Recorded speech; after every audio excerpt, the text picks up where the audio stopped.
with a muted mic. Once again, welcome back to muted on itself. Welcome back to another great episode of the Better Than Sex Sports podcast. Of course, you know I am the man on the street. This is your boy, Pharaoh King. Them dog from Be More Careful Where You Park Your Car, because sometimes somebody may want to steal it. Yes, and hopefully Shawty get on here in a little bit. But if this is your first time ever checking us out, this is how we always start our podcast off. We always got to ask the brothers, how was their day? Tim Dog, how was your day, my brother? Man, my day started out wonderific. Yesterday I went physical therapy and they showed me some new exercises to help certain muscles in my glutes so that I can get more balance. And man, it wore me out. I woke up today. Yeah, I'm serious. It was a new one. It wore me out, boy. I woke up today. I had to rub down, stretch, and then some said, "You know what? This is gonna be nice." So I started doing the exercise again, and I was in a good mood. And Shata, talked about the podcast. As y'all can see, I'm excited, and yeah, that my day was good. What's going on, brother Law? All I know is, Tim Dog, when you said more bounce, I just saw something else. Yeah. See, that just goes to show where your mind is and where your algorithms are. You said you was having too much fun. I just, Yeah. I'm sorry.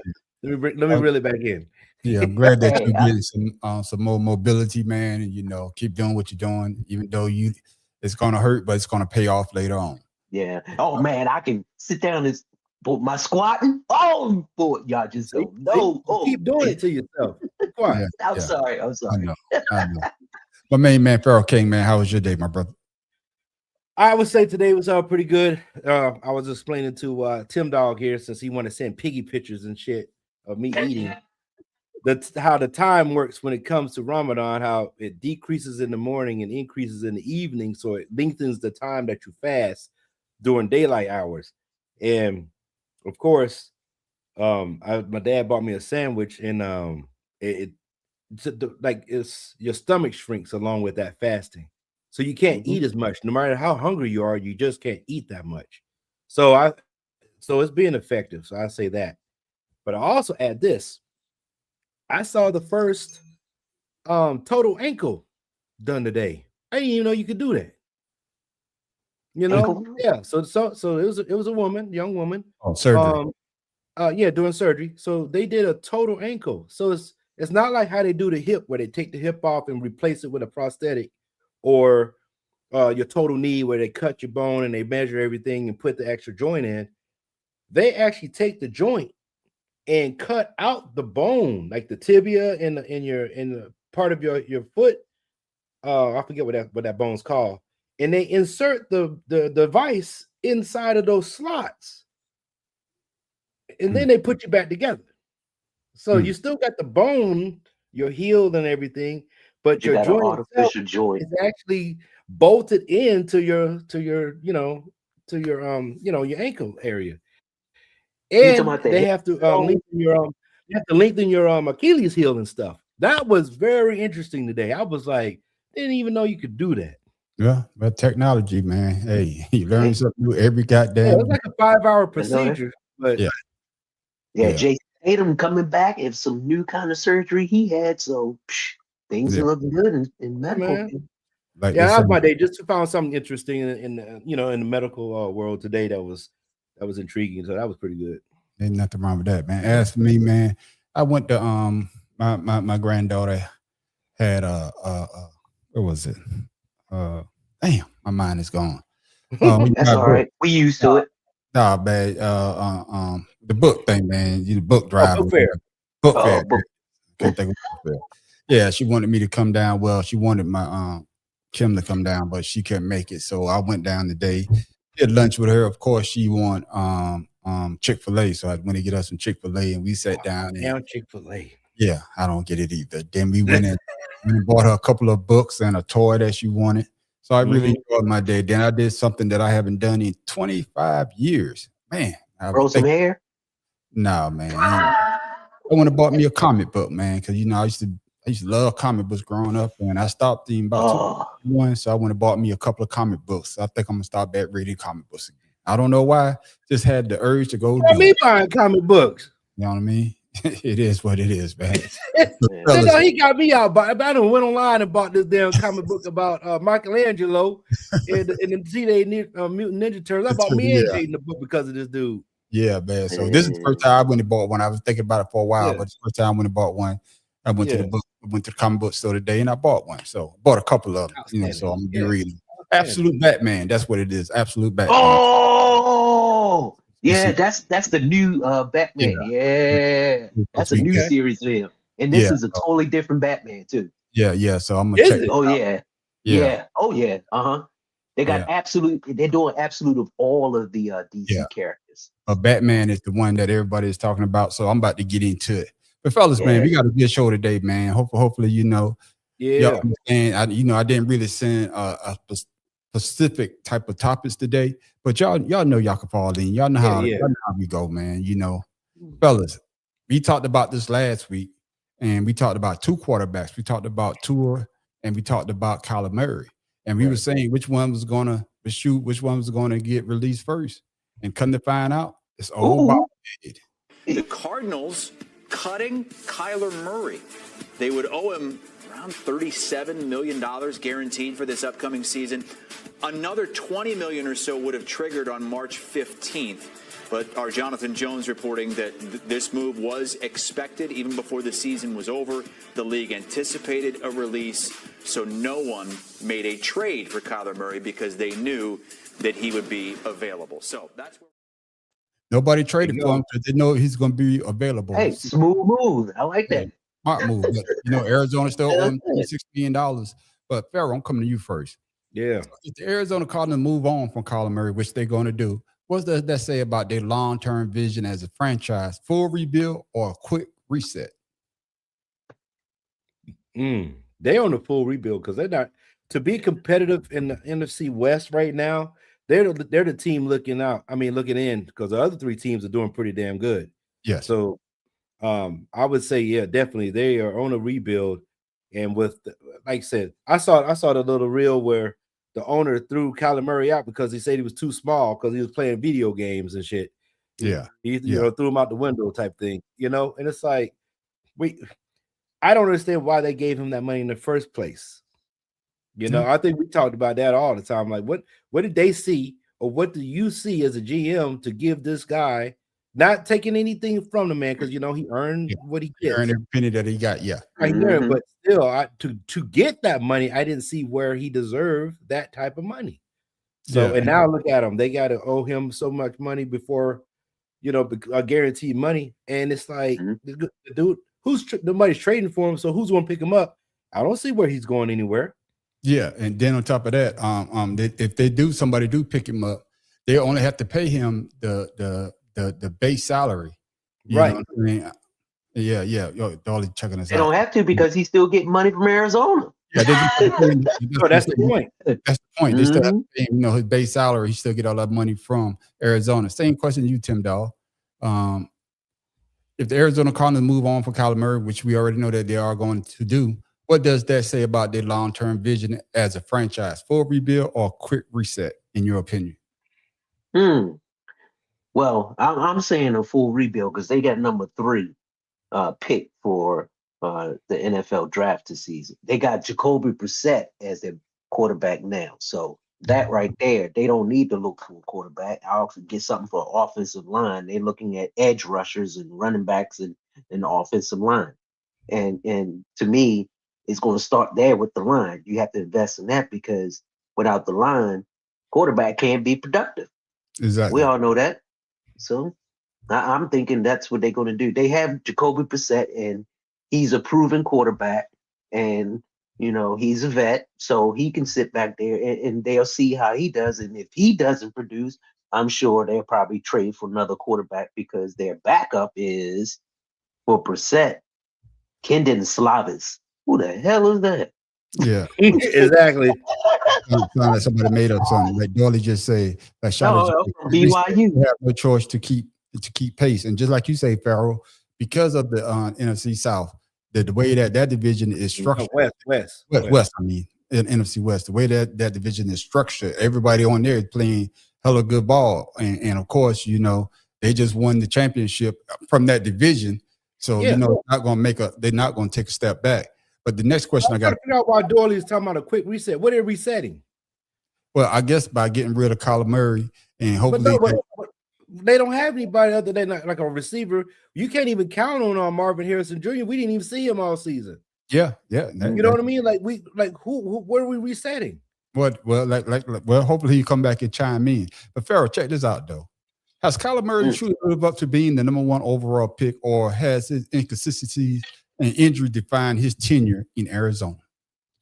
Hell no, he didn't live up to number 1. He shouldn't have been number 1 in the first place. I ain't seen nothing in college where he was number 1. Matter of fact, his draft class was trash anyway. So I guess he was the best of the trash. I don't know. So I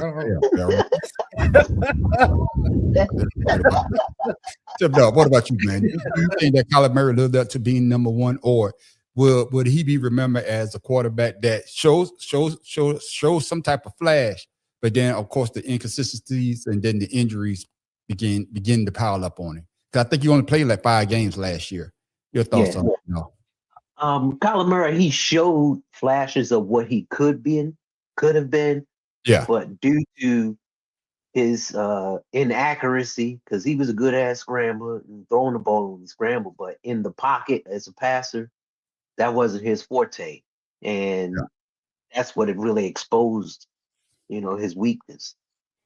And reading defenses there. I mean, he threw a lot of damn interceptions. So yeah, because he's only what 5'8"? I believe he's 5'8" and something. Yeah, he 5'11" with that big ass helmet.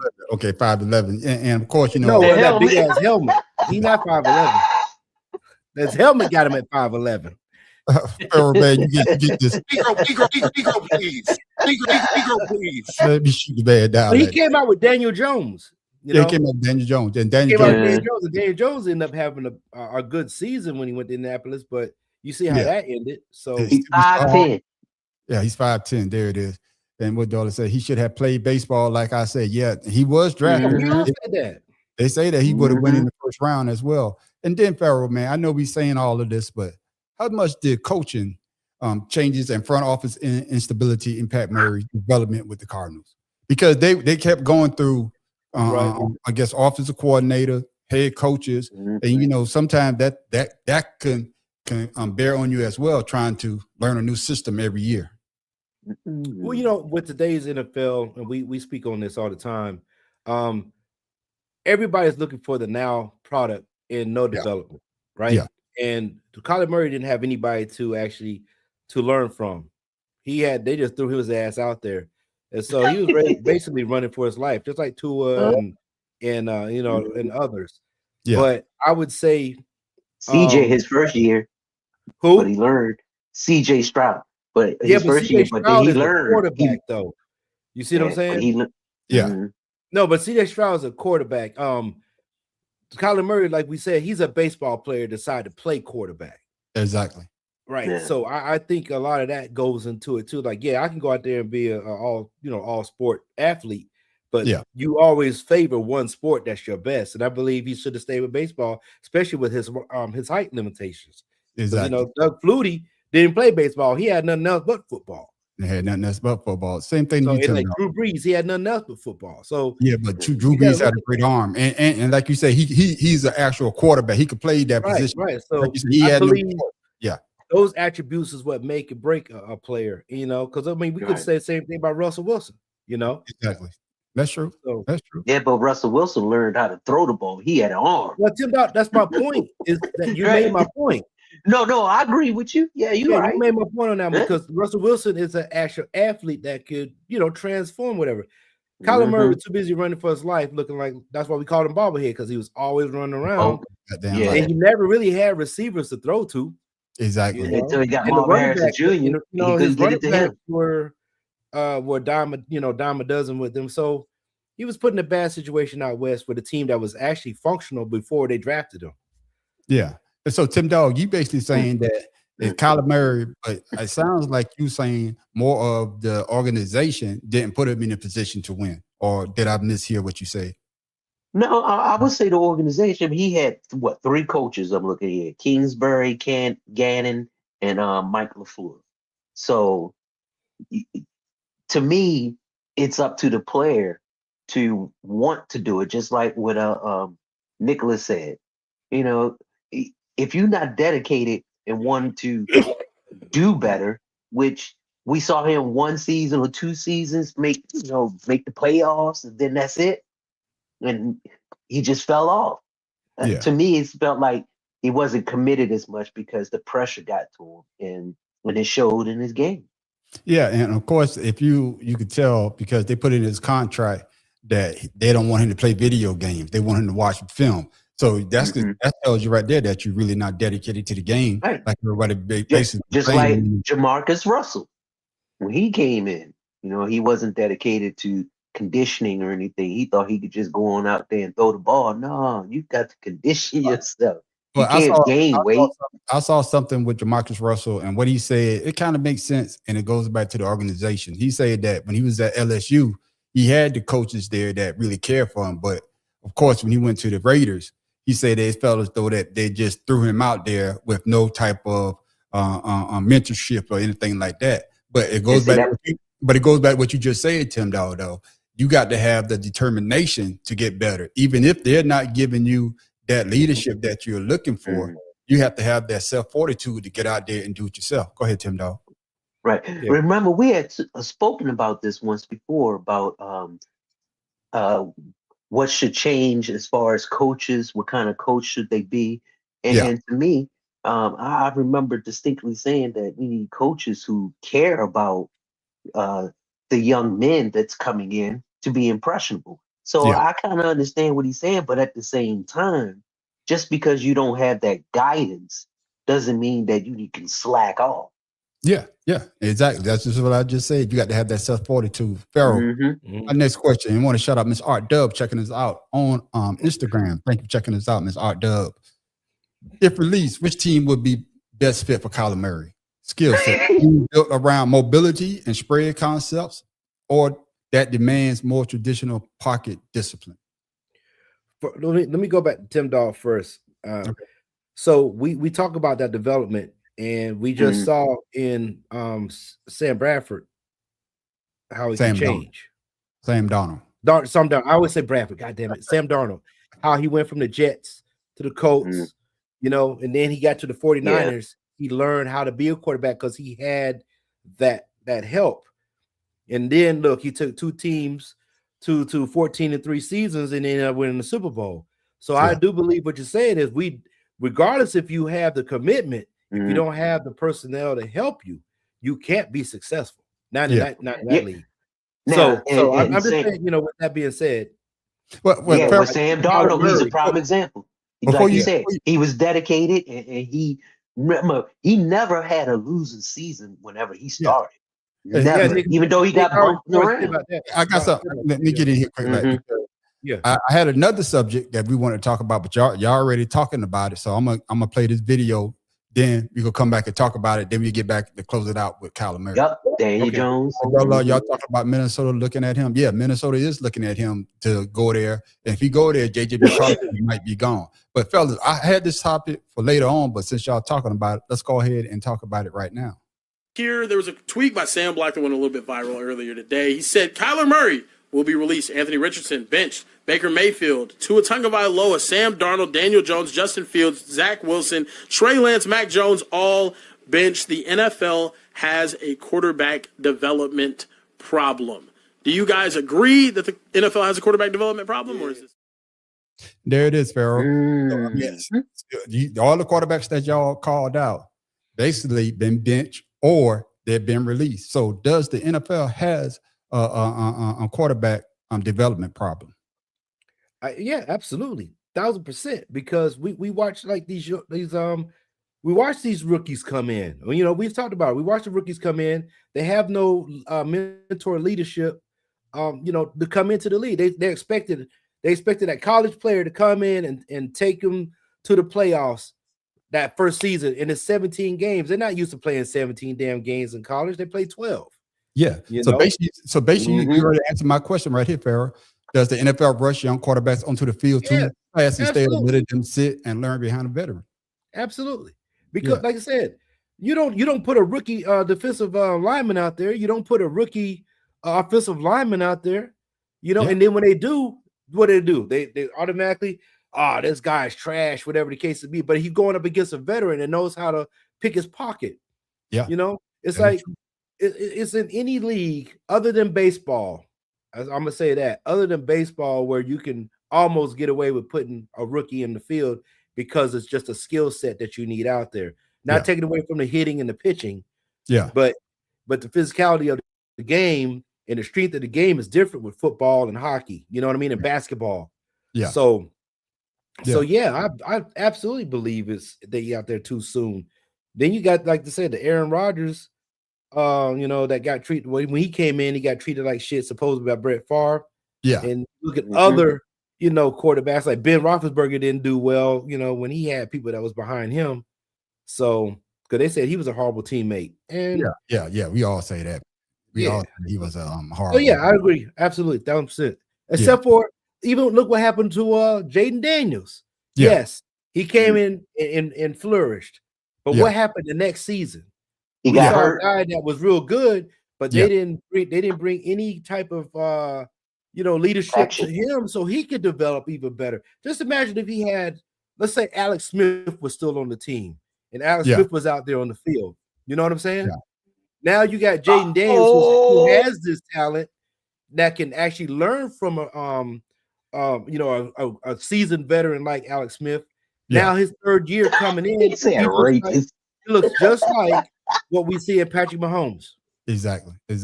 And same question you, Tim Dahl. Does the NFL rush young quarterbacks into the field too fast instead of letting them sit? Because Farrell, me ask you something. Those experienced quarterbacks, they don't keep them around too long. They keep the scrubs around, but they get rid of those experienced ones because they want to go with the younger guys. So does that have something to do with the organization as well? I believe they bring the younger people in too late. Okay. I believe when they draft these quarterbacks, especially the rookie quarterbacks, the veterans are already toward the end of their career or the end of their contracts. Yeah. So they don't want to re-sign that veteran quarterback. Therefore, the rookie is left flapping in the fucking wind. Okay. All right.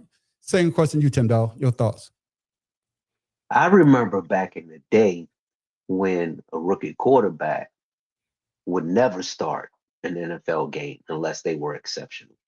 I remember when you had to earn the respect and the right to start a game. That's why you had the veteran quarterback who's already started. You bring in a rookie so that you can have someone to back up this veteran quarterback and learn from the veteran quarterback. But now, I guess ever since in the 2000s, all of a sudden everybody have to have a Lamar Jackson. Everyone has to have a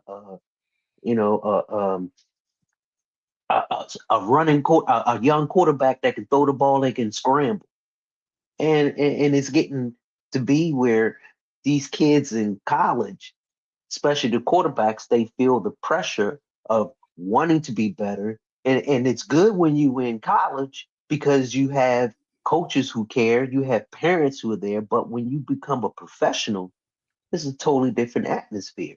It's more or less you're on your own. Dahl. I can't hear you. You can't hear me? I can't hear you. Maybe just me then. Y'all keep the conversation going because I can't hear y'all. It's just you then. Yeah, it's just you. That's what I said. I hear Y'all everybody. keep the conversation going because I can't hear y'all. Yeah. Y'all keep the conversation going. But that's what I was just saying. It's all about maturity. Yeah, there are some good quarterbacks who can come straight out of college and start in the NFL, but not every Heisman Trophy winner, not every quarterback who went to the bowl game, and it's an epidemic. And then when they don't live up to the hype, then the coaches and the owners are saying, "Oh, get rid of them." But yet, did you give them the tools to learn and to grow? Look at what was the quarterback from USC that won the Heisman that went to Arizona and didn't do well? The left-handed dude. Matt He Leinart. played with Reggie Bush. Matt Leinart. Matt Leinart. Yeah. Yeah, Matt Matt Leinart. Leinart. Yeah. There's an example right there. Mm-hmm. Well, part of the that's just. problem, I'm sorry. Welcome back, Matt. part of Yes, the sir. issue.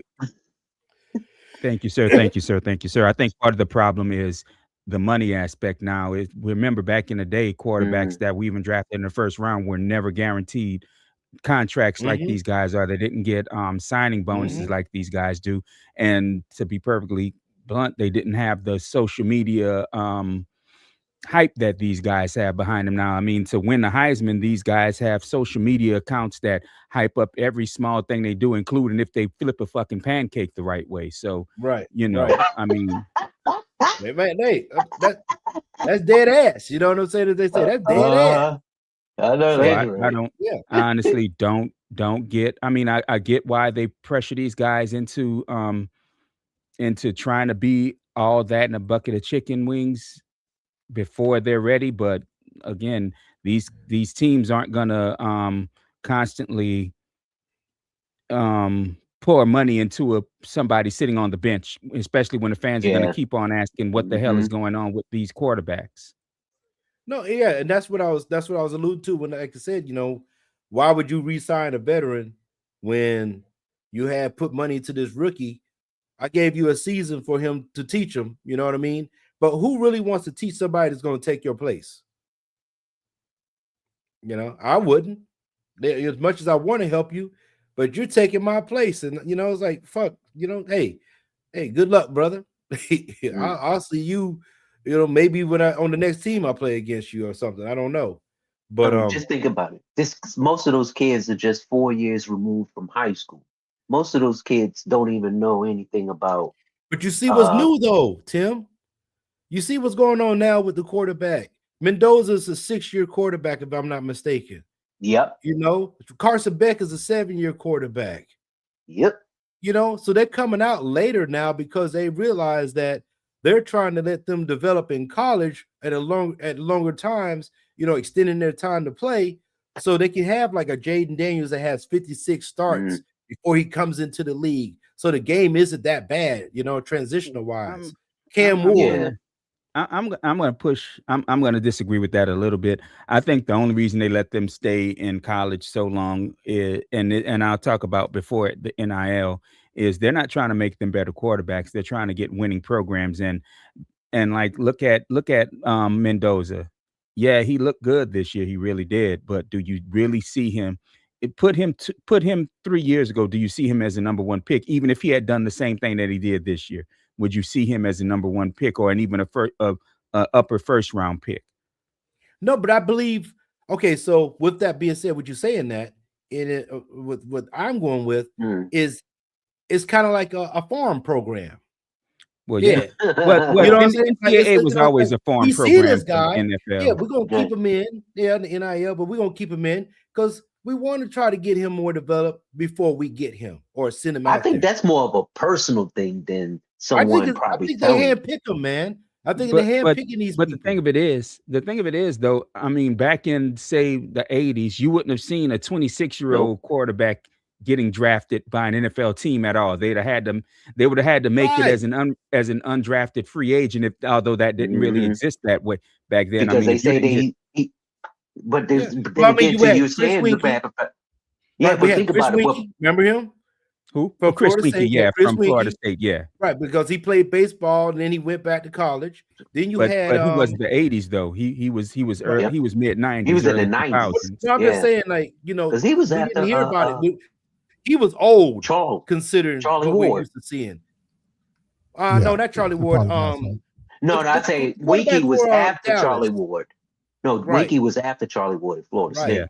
Then you had the quarterback from Dallas, the famous quarterback from Dallas. That was old as shit. He had to do his Navy commitment before his Army commitment. David Robinson? No, that's Cowboys, Roger man. Roger Staubach. Yeah, Roger Staubach. Yeah, he was like, but he was drafted right after college when he was when he was in his very early 20s and had to serve in the Navy. Yes. Right. But that's slightly different, is what I'm saying. Is you nowadays, like last year, remember when the Saints drafted Tyler Shuck? I'm like, why in the hell would they draft this 30-year-old quarterback? Right.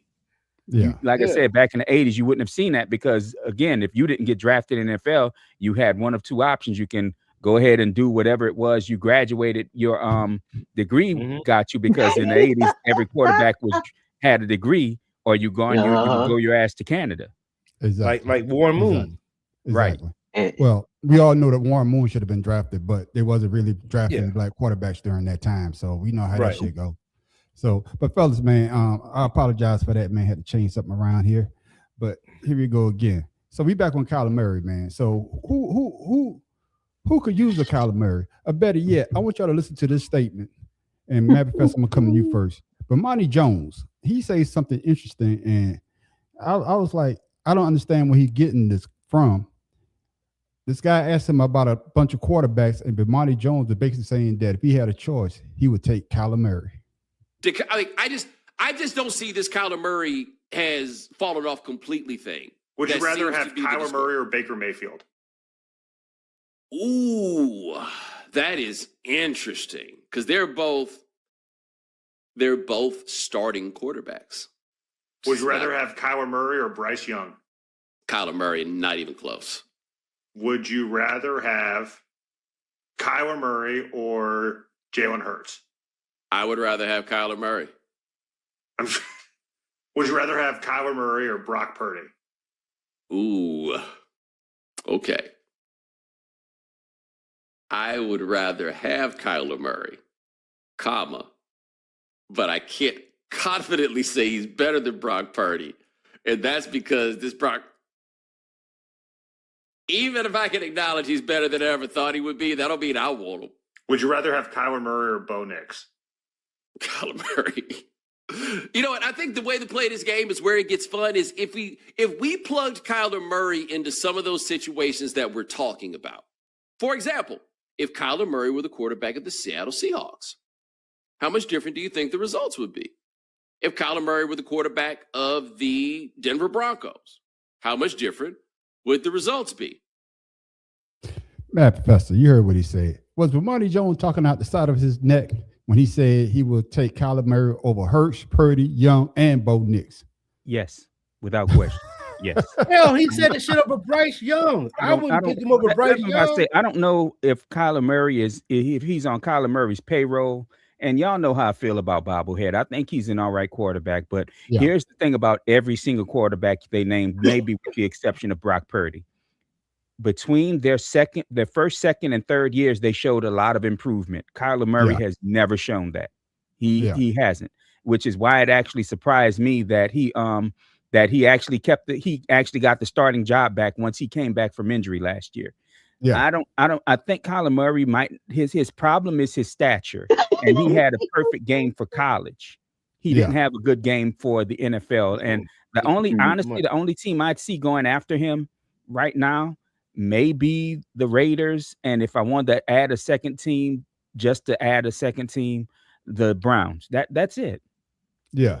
Yeah. Oh, God damn. You want Shedeur out of there that fast? But Shedeur, they still don't want him. Oh, that is true. That is especially true. when they talking about Deshaun Watson. You know, exactly. They still don't want him. So yeah. Okay. Then what about you, Pharaoh? And you know, I got to say this, man, before I come to you, Pharaoh, man. My man Jalen Hurts, all he did is go to the playoffs ever since he became the star quarterback.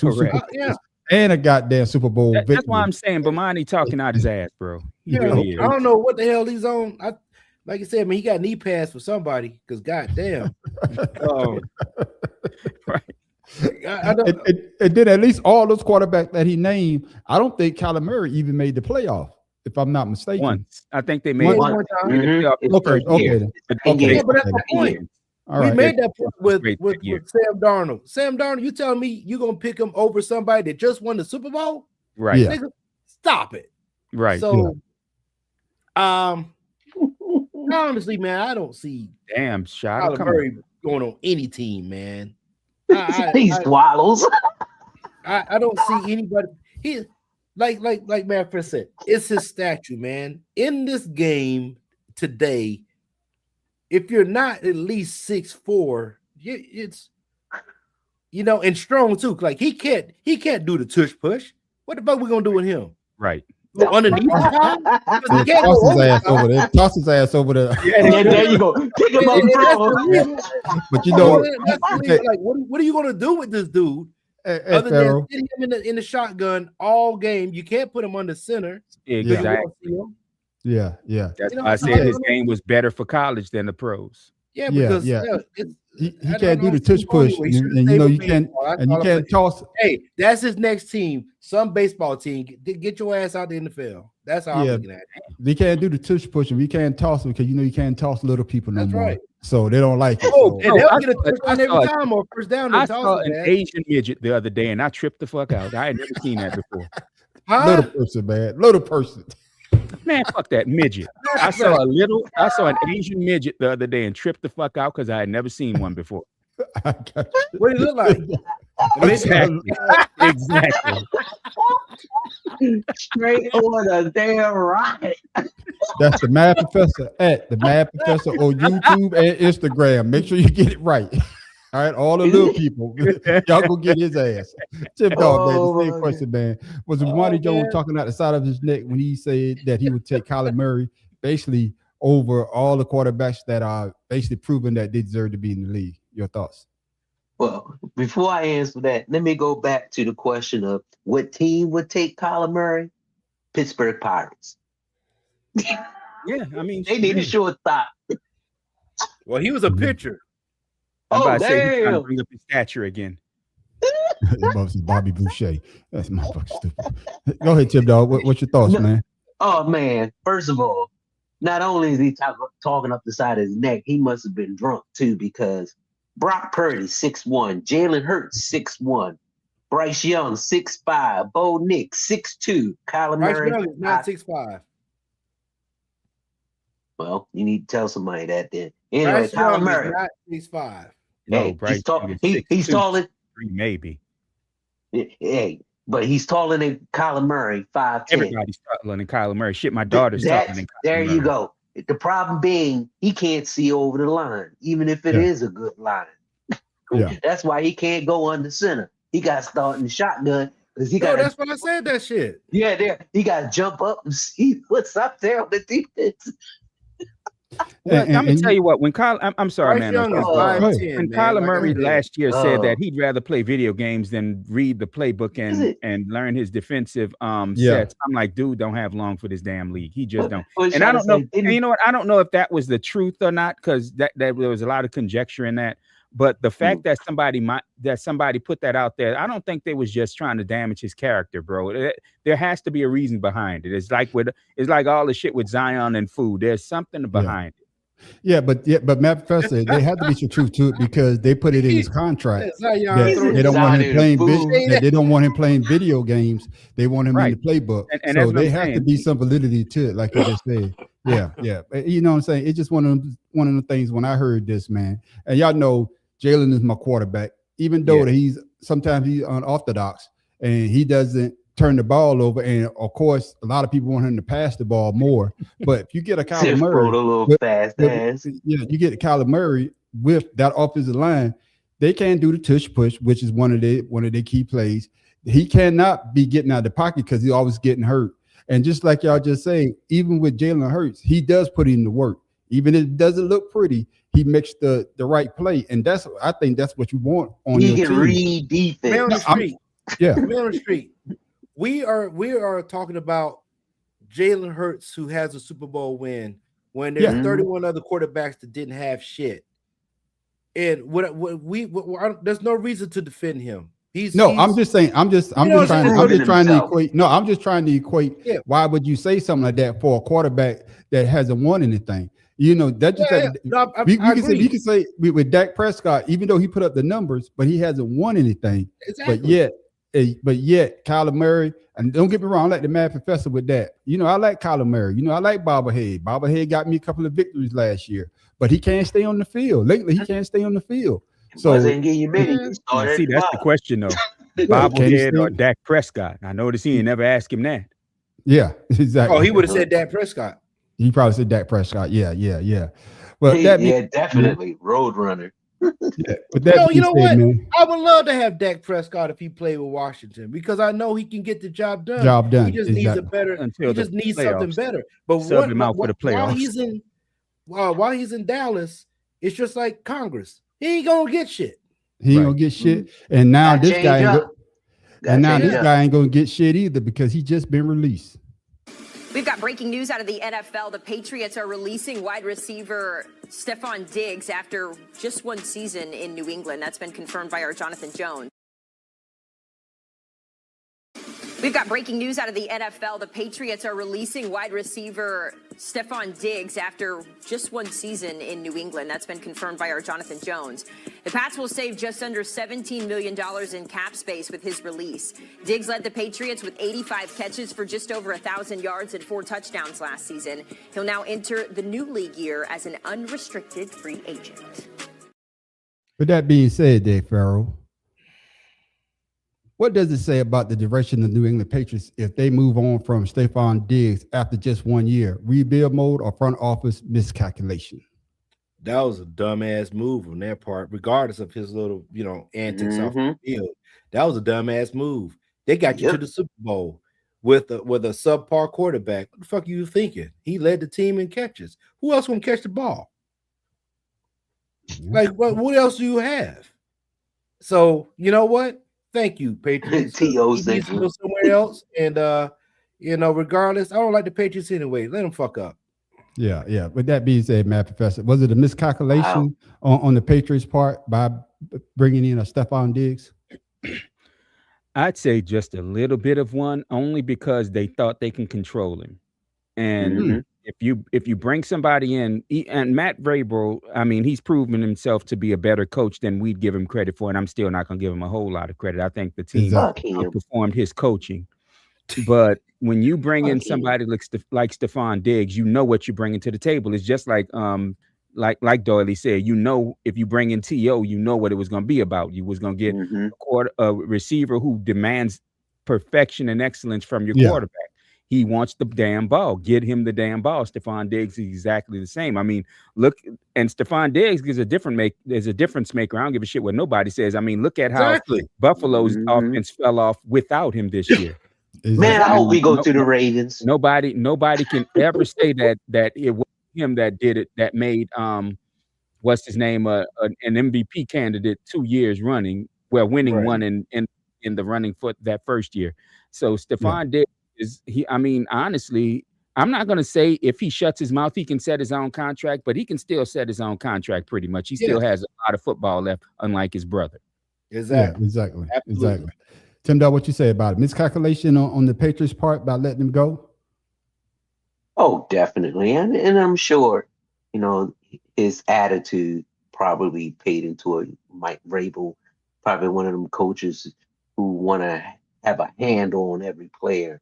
And Stephon Diggs, we all know he want to be a Bill Belichick number 2. That's all. There you go. That's it. And to me, if I was Robert Kraft, I would have said, nah, we're going to keep him.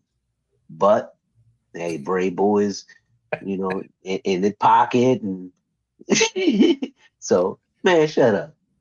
So, and with that being said, Matt Professor, you brought it up earlier.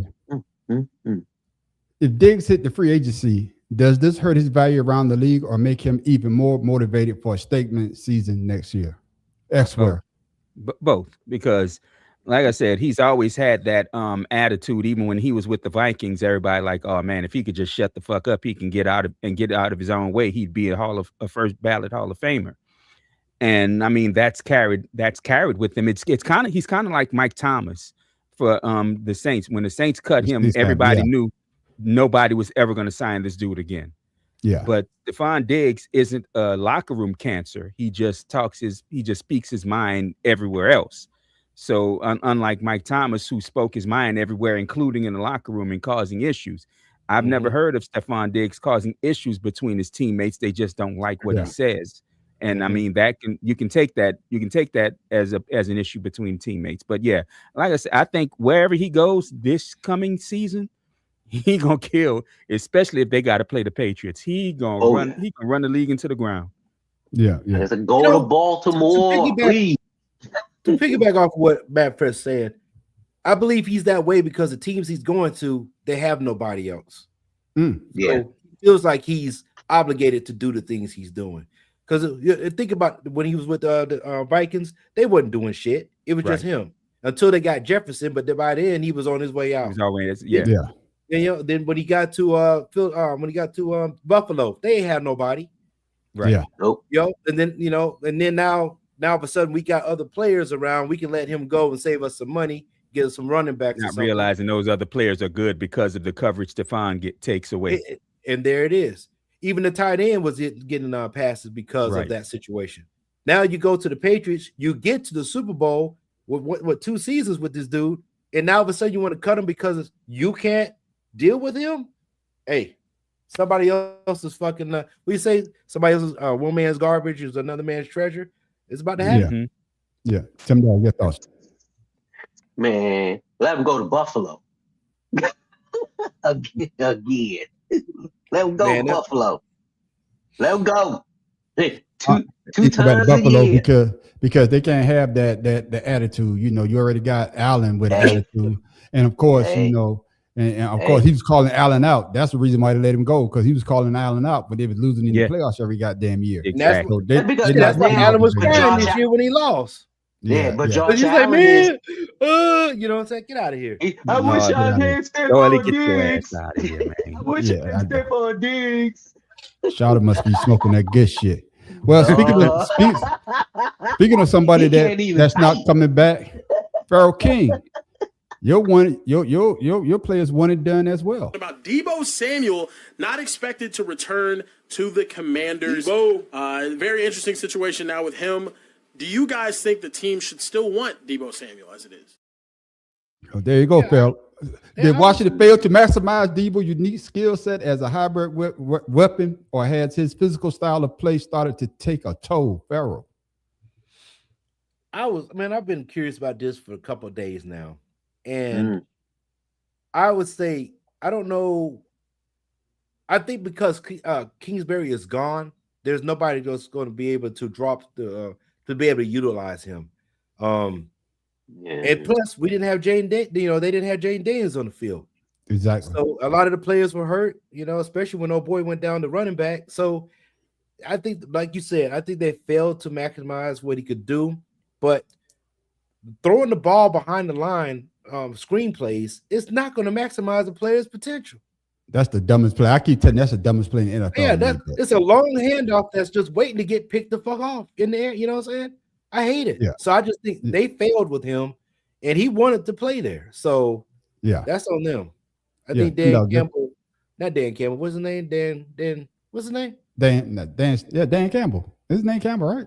No, Campbell's the Giants. Oh, that's the dude in Minnesota. Quinn. Oh, man, Dan Quinn. Dan Quinn. Yeah. Dan Quinn. He screwed up. He screwed this one up. Yeah. What are your thoughts on it, Tim Dow? Why did he leave San Francisco? I mean, he wanted. No, he is not the new Clinton Portis. Dolly, stick to basketball because you talking shit now. No, my thing is there has to be something with the player. We all know that there are some players who, prima donnas, or some players who don't put in the work. But Deebo Samuel is a proven receiver. He left San Francisco for a reason. Now Washington's cutting him after one season. And just, to me, I'm like, well, damn, is it the receiver or is it the team? So, I mean, Washington probably knows something is going on, or maybe Deebo felt like the same thing with Stephon Diggs. He's not getting the ball enough and he wants to go. Jaden Daniels was hurt. Yeah, I don't think he wants to go, but like Pharaoh said, when Jaden Daniel went out, the offense is kind of sputtering. You can see that it's sputter. Marcus Mariota. Yeah, but Marcus Mariota is not to me. He played with the Eagles, so to me, he's not a starting quarterback in the NFL. He's a decent backup now. Don't get me wrong. He was drafted to be one of those elite quarterbacks, but once he got it in the NFL, it was just like, it's not college. It's not college. And reason why I say that, Matt Professor, I want you to answer that about Debo. But college does what? The college game with those spread offense and simplified reads left quarterback unprepared for complex NFL defense. Right. You know what I'm saying? And those type of quarterback that you just brought out, Marcus Mariota, when they got to the NFL, they can't read the defense. So that part question right there on Matt Professor, and also about Debo Samuel. Did the Redskins, are they making a mistake by letting him go? I don't think they're making a mistake. They're doing the only thing that they can do, because I'm not going to pretend like I'm like Farrah and watch every single Washington Commanders game. I mean, hell, I barely watched every Saints game this year. But the problem with Debo is you can see that he's physically not the same back that he was, or the same player that he was 3 years ago. Yeah, you can see that. I mean, he was never fast, but he was powerful as hell. He had game speed. You wasn't gonna catch him from behind too often, and you damn sure wasn't gonna bring him down with an arm tackle. But you can see this. Remind you of a Steve Smith that's physical and had a little bit of speed. Right. Yeah, right. And you could see that him. A lot of what they tried to do in Washington, which is what they did with them in San Francisco.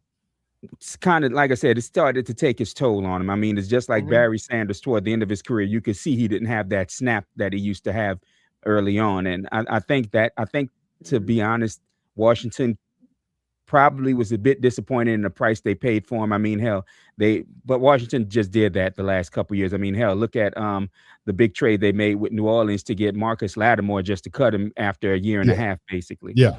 So I mean, Washington doesn't know how to maximize their players. So I mean, yeah, they can't maximize him, but again, you can see he physically is not the same back that he was, and he probably won't command half the attention that Stephon Diggs got. You might get 2 or 3 teams, maybe 4 teams that'll look at Debo. And to answer the question about the quarterback, what was the question about the quarterback?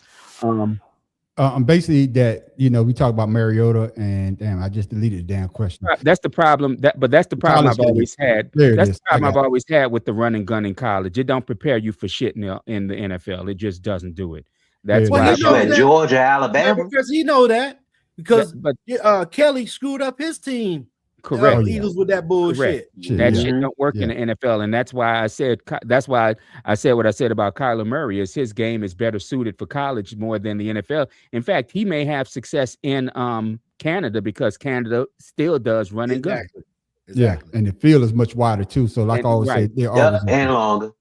Yeah. But that being said, Tin Dog, you say that somebody would pay Debo up. So if Debo hits the market again, does a contender see him as the missing piece for a Super Bowl push, or he is now viewed as a high risk, short term gamble? I would say high risk, short term gamble, only because like Matt Professor said, his body that took a toll. He wasn't the player that Washington wanted him to be. All Washington's looking for is that A+ receiver that Jaden Daniels can throw to. They tried the vets. There you go. They tried, the vets. All of a sudden, it's not working out. So maybe they can do well in a draft or in a trade somewhere. But Stephon Diggs, he will be a perfect place for the Commanders. Definitely. Yeah. I think he'd be a good fit there too, because you got Scary Terry on one side, then you got you get Diggs in there, but you need to have that third down receiver as well. I don't know who the third down receiver for the Commanders. That could have been him. You can get a receiver. Instead of doing that down receiver, the premier receiver, he could have been the third down position there it is. guy. But there's no. I don't think nothing came out saying that they're going to release them. But the word on the street. They were talking about San Francisco picking them back up. Oh, okay. Nah, I don't think so. Because he requested a trade from there. Right. Oh. I know, but I'm just saying That's what I was going to say. The question says if he hits the market again, he was never on the market technically. Not yet, but if he does hit the market, yeah. I just hope they revamp some stuff. Because, like I said, if you can get another number 2 receiver, because what was his name? That guy that's supposed to stretch the field. I can't remember his name right now. But anyway, number 83. He's supposed to get out there and stretch the field. That y'all traded to the Eagles. Eagles. Yeah. Y'all drafted him. Zacchaeus, he's doing okay. but Yeah. you know, he had the dropsies. So my team It- can it- use him. Shoot, Right. I say Washington needed a Devontae Adams. That's what they Yeah. need. You know what I'm saying? Fellas, man, I got another topic here, man. And Dolly want to talk about this dude. This happened a couple of weeks ago, but I think it's still relevant right now. My question is, how come, let me turn this off. How come your patriotism is more important than mine? And the reason why I say that is because this guy is a goddamn clown, if you ask me. I never thought he was a quarterback, a great quarterback. He was decent, but he's always got something to say when somebody does something that he doesn't like. I feel very strongly about that, feel very strongly about the flag, and I feel very strongly about the symbol, what the flag means to me, my family, and I know a lot of people in my life. Do you understand, though, that there are a lot of people who don't think that their liberties are protected, and the American ideals that a lot of people have don't, there are certain people who feel like they don't have the same legal liberties or the same rights or the same protections that you may have, and that's what the fight is all about. Like, I'm not taking on what the fight is all about. I'm taking on about the how method. we're talking about it. And I'm a guy, just so you know, I'm a guy that does not back down with what he says if I say something, and I feel very strongly about it. And I'm also a guy who on Showtime sits between two African Americans and discusses this openly between James Brown and Brandon Marshall. What I'm saying is that I do not like an NFL player wearing an NFL uniform, going out on an NFL field, and in my eyes, he's disrespecting the flag and the national anthem. But I also don't think that the NFL field should be used for political gain or a political statement. It's all about taking who you became on the court and the icon that you become as an athlete and really try to make a difference. So that's kind of what I. So protest when it's comfortable. I never did it on the field, and I never disrespected the flag. Just don't wear your uniform on the field to play and disrespect my flag and our national anthem. That's all. End of story. Pretty simple. Is this flag too, Boomer? And Matt Fest, I'm coming to you first. Of course, he was also saying some shit about people in the Olympics, and he had an issue with them doing what they was doing as well. But Matt Professor, I saw you, Pharaoh. I'm gonna get you right after Matt Professor, right? But this is a question right here. For him to say this, what was going on? Because of basically of the Olympics, and that he don't agree with the people like protesting, kneeling, or anything like that. And just like with the when it was in the Olympics, he say just do your sport, just play your sport. You don't have to protest because you know what I'm saying, which is your, you could do that because this is America. So Matt Professor, my first question to you is, who gets to define patriotism? The athlete standing with his hand over the heart, or the athlete kneeling in protest? Both. I mean, if you want to sit there with your hand over your heart and fucking tear up whenever you hear the national anthem, you can do that. Yeah. And if you want to protest the national anthem, you can do that too. So Norman needs to try shutting the fuck up sometime, because here's my issue with his ass. My dude, you were an underachiever as a player. And the only reason they keep you on CBS Sports is because people kind of like you, because they know you to be a straight shooter, which can be appreciated. It always can be. But my thing is, who the fuck are you to say when somebody can and cannot protest something they don't like about the fucking country? They can do that at any time. And the shit of it is, the flag was never presented on the fucking field, like we said numerous times, until after September 11, when fucking recruitment was down, and the Department of Defense needed to do something to get recruitment up and get people feeling they fake patriotism. So Norman can go ahead and shut his ass up, because you don't have a fucking leg to stand on this shit, my guy. You truly don't. You a white boy with blonde fucking hair and damn near blue ass eyes. Nothing's ever been against you. So again, shut your ass up, Norman, because I'm never gonna call that nigga Boomer. Shut your ass up, Norman, and sit this one the fuck out. Yeah, and that's what I'm saying, Pharaoh. He was talking shit about people in the Olympics because they was protesting. Basically, Donald Trump's supposed to go over there, but he knew he would have got booed.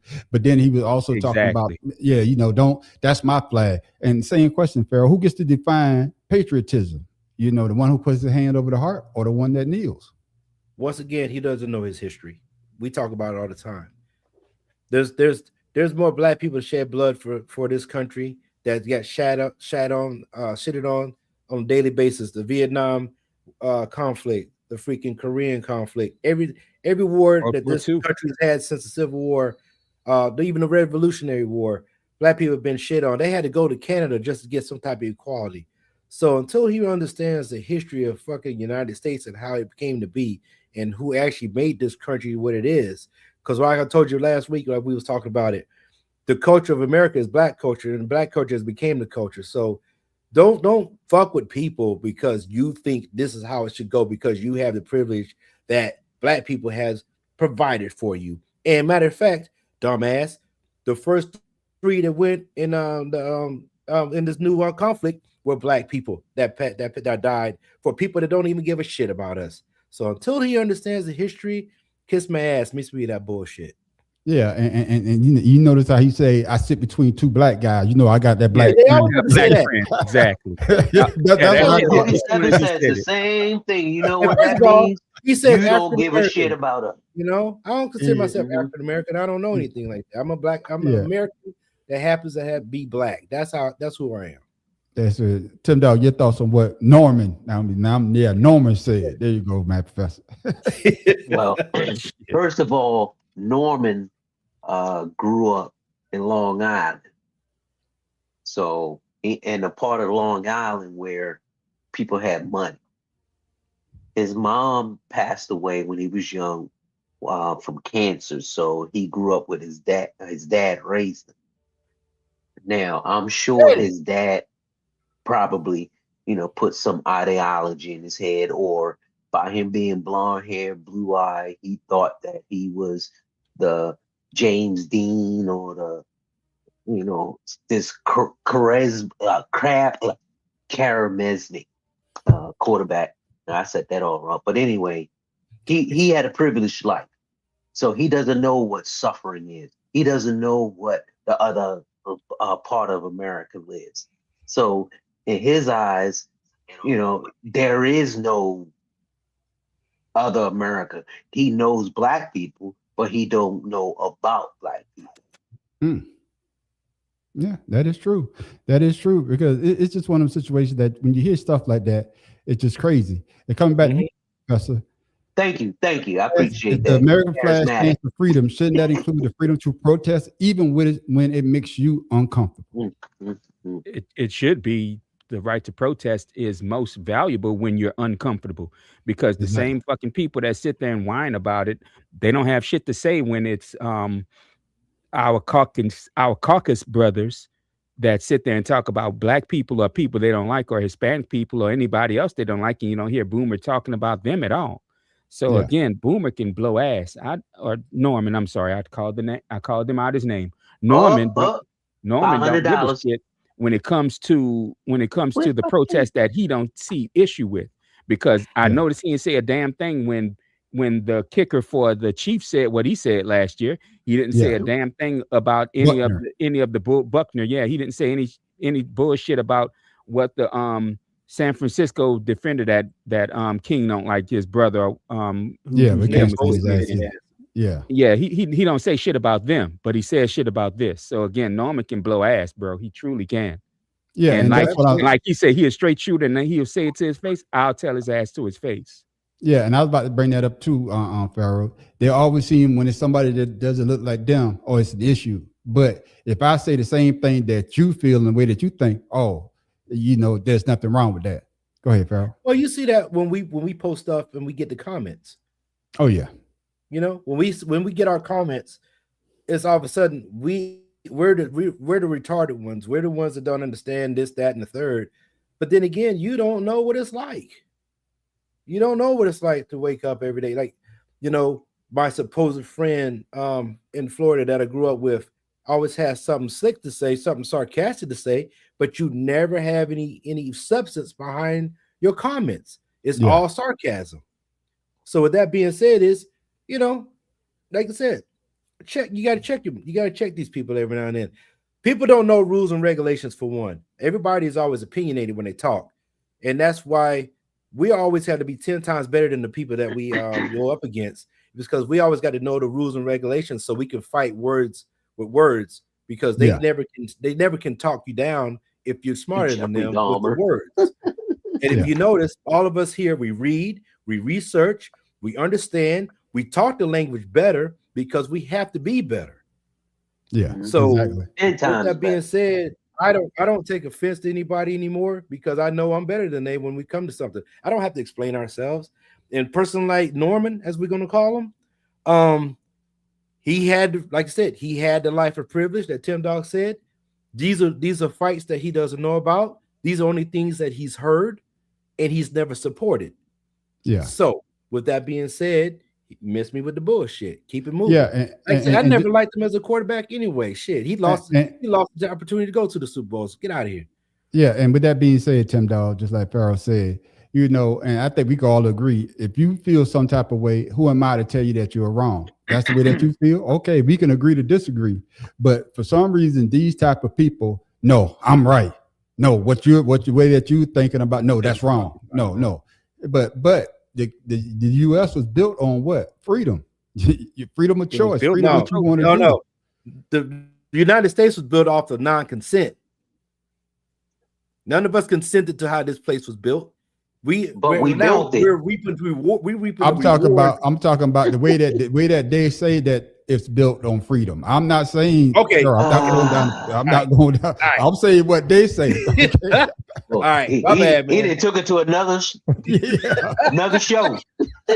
I'm just saying, all right. I'm ready to slap somebody. You know what I'm saying? These hands are ready for everyone. I'm just saying that why can't they just say, hey, the way that person handled the way that they show patriotism, that's the way they want to do it. That's fine with me. I don't have long as you don't bring it my way, I'm cool.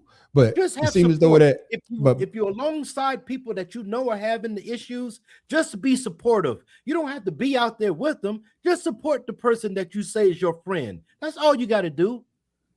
Yeah, Tim Dog, your thoughts, man. My thing is this. Everyone has a different vision of freedom. Growing up in the hood, my freedom was getting out of Linden and Whitelock. That's freedom. Some other person's freedom is not repeating the same shit that's going on in the neighborhood. His freedom, I'm going to be an All-American quarterback. So when you have different ideas of the same thing, that's where the conflict comes in. Because a narcissist will say, oh no, mine's is better. That's why we need to do this and we need to do that. But a humbled man would say, yeah, that sounds okay, but let's try it both ways and see which one is better. That's the difference. And with Norman, he's talking about, oh, y'all know me, I'm this, but do you correct yourself when you're wrong? He never said that. That is true. Well, man, we're going to leave Norman alone because I don't think none of us really care for Norman. He really wasn't that great of an analyst either, if you ask me, but that's just me. That's just me. And that's how most narcissists are. Yeah. I'm sorry. Not narcissist. Yeah, I said narcissist. I said, I said narc. Yeah, there you go. Well, I'm thinking, thank you, Mad Professor. There it is. I miss you, man. Like always, good conversations, my brother, because we always bringing that goddamn heat. My main man, Pharaoh, I hope you're ready because it's that time for it. We don't have our old favorite. Let's pick them, but we do have this week sports discussion.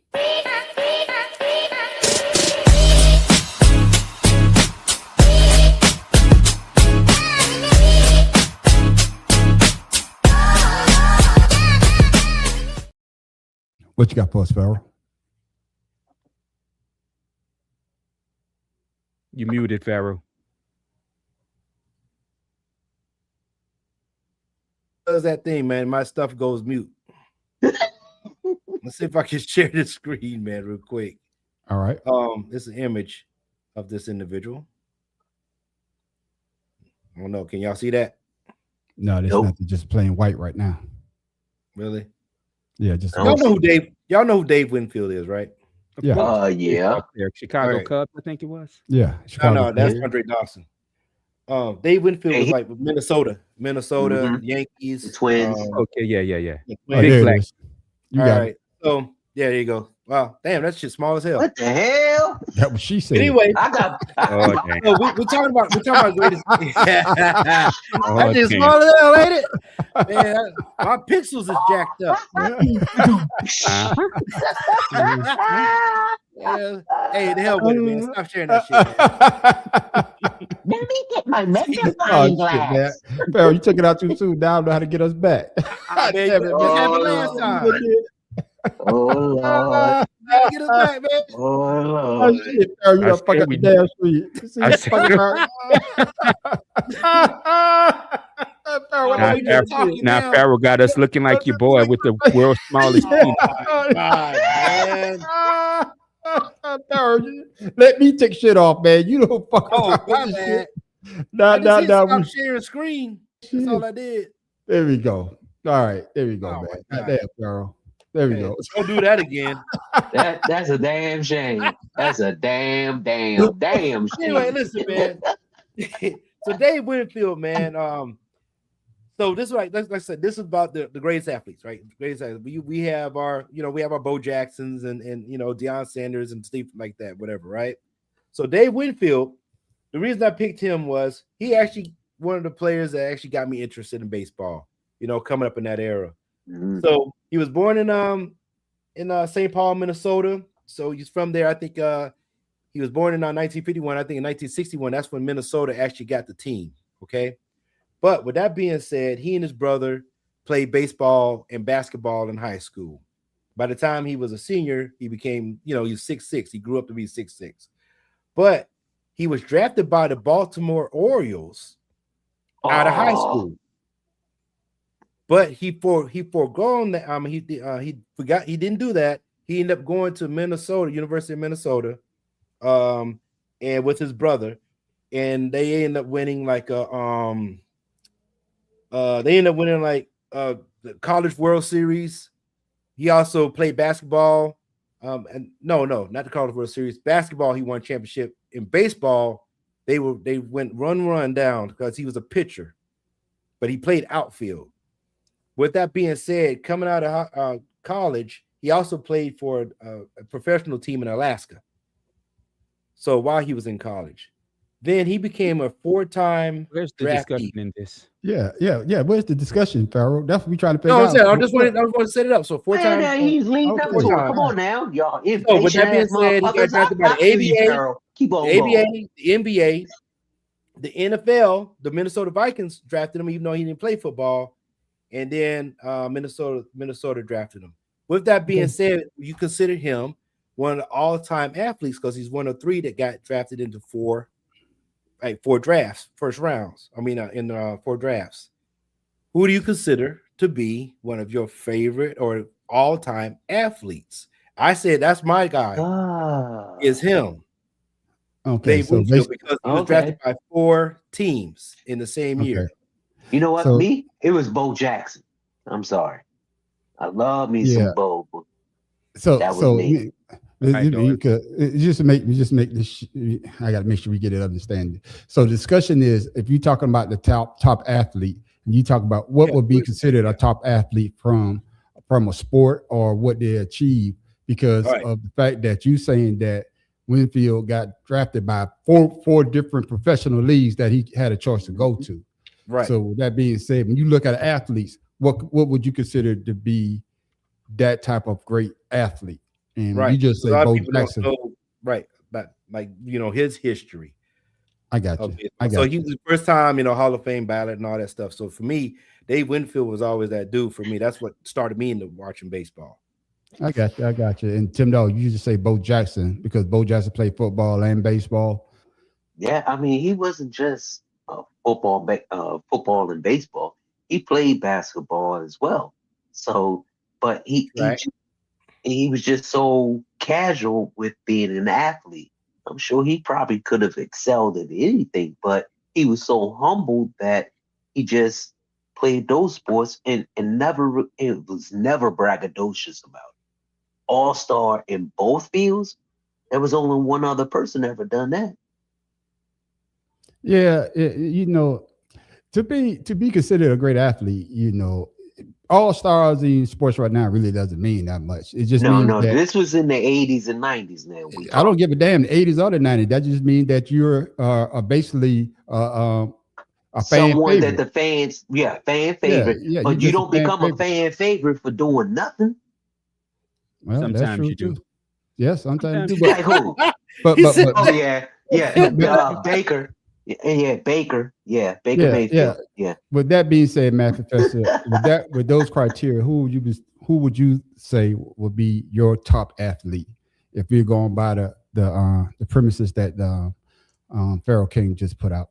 Well, I honestly never thought of anybody that way because there's always somebody who can excel athletically at certain things and only choose one to do well. I'm not gonna even talk about Bo and Deion because they're two anomalies. Charlie Ward.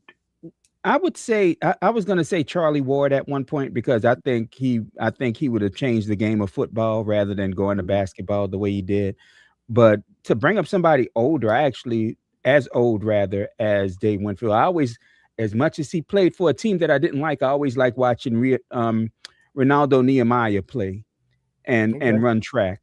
He was amazing at both. I mean, he wasn't always winning at both, but he was always giving 100% effort. And to me, that makes a great athlete because you didn't see him slack off. I mean, he did win a Super Bowl being the number 3 receiver for Frisco, I think. Yeah, behind Rice and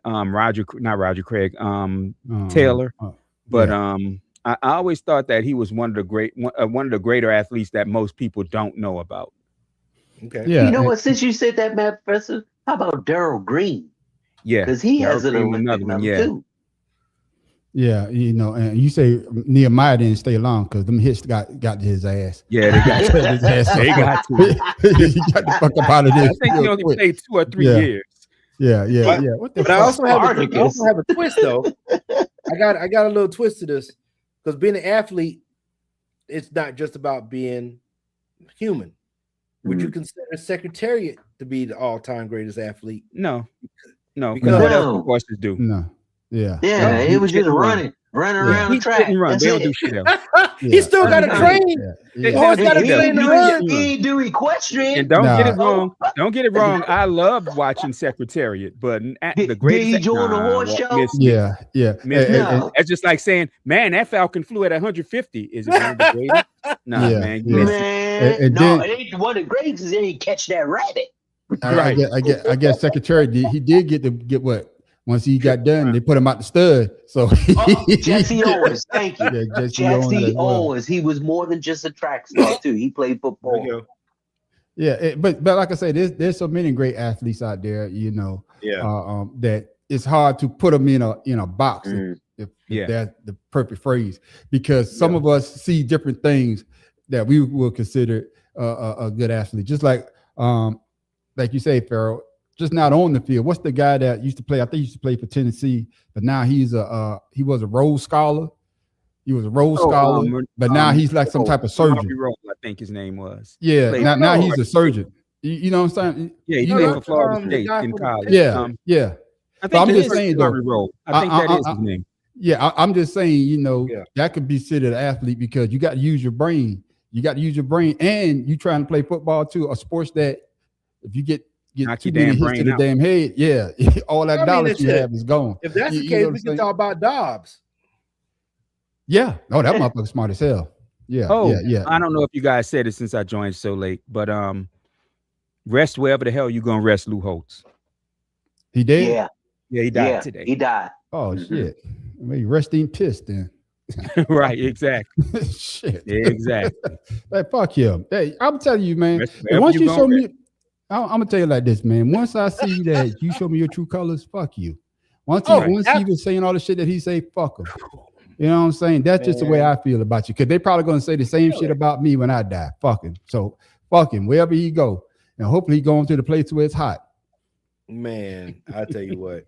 I know that's off the conversation, but I asked that question today when somebody's like, we really went left on that motherfucker. Yeah, but I'm saying, once somebody shows you who they are, Believe it's them. hard to accept their presence, even when Yeah. they're trying to talk to you nice. Yeah. Like I say, I don't cut a lot of people off that I thought was, and then I saw their true colors because of Facebook. Social media has shown me a lot about people. Oh, yeah, But 'cause this it is a makes sports people show. comfortable to- This it is a makes sports people show. comfortable to show they shit they face. Exactly. They can be anonymous. And now that Lou Holtz is gone, now I got some other shit I can put on my page. Fuck him. So the other thing is, the reason I just said is because he got drafted in 4 drafts with 4 different teams, in of the same year. I just thought that was pretty phenomenal for an athlete.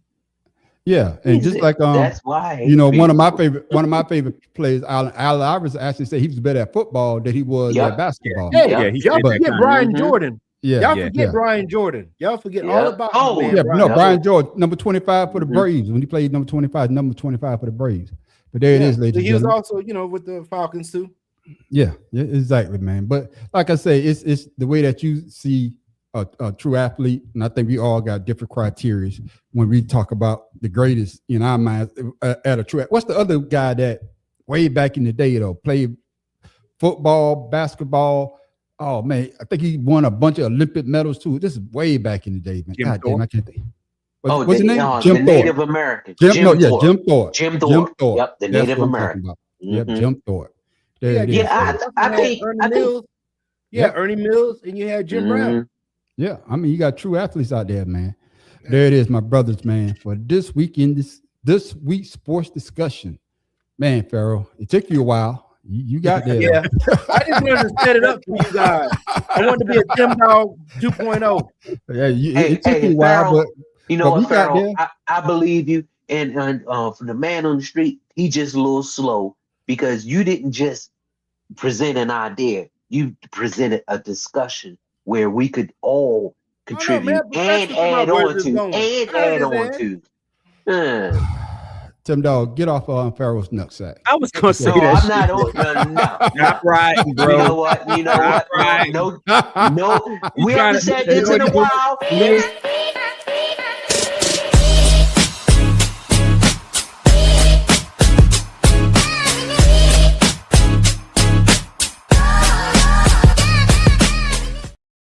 Man, what he's doing was trying to butter us up. By the way, Friday and go, remember when Pharaoh was doing all that talking? Y'all ain't saying shit. I don't want to hear shit from you niggas tonight. When I talk all night.